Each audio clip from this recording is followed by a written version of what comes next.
Pour la première fois, le taux d'équipement et la durée d'écoute de télévision reculent en France. Alors Axel de Tarlé, est-ce la fin de la télé ou plus précisément le début de la fin de la télé ? Alors, pour revenir sur le taux d'équipement, il faut savoir que c'est vrai, les moins de 25 ans, ils regardent aujourd'hui en moyenne la télé 1h30 de moins que leurs parents. Ce sont les chiffres qu'on vient d'apprendre. Bon, que font les ados, c'est connu, ils s'enferment dans leur chambre, ils regardent, ils sont sur ordinateur, etc.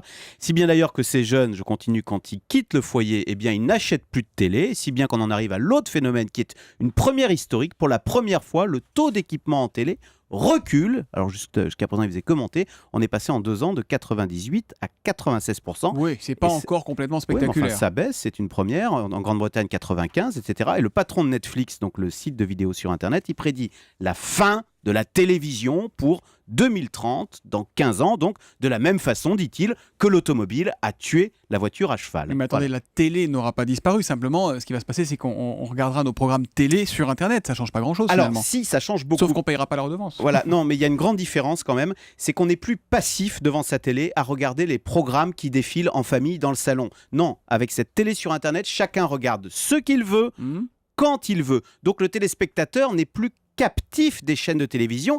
Ça veut dire qu'on va regarder sa série préférée en allant directement sur des sites qui proposent des séries américaines à la demande. Ça veut dire qu'on va regarder le bulletin météo non plus sur TF1 ou M6, on va le regarder directement sur le site de Météo France. Donc vous voyez, ça change beaucoup. Et la seule façon pour les chaînes de télé de rester au centre du jeu, de garder le téléspectateur, eh bien ce sera de proposer des produits exclusifs. Donc de vendre, enfin de produire des jeux maison, de produire des séries maison, de produire des programmes d'infos maison que seule la chaîne proposera et diffusera.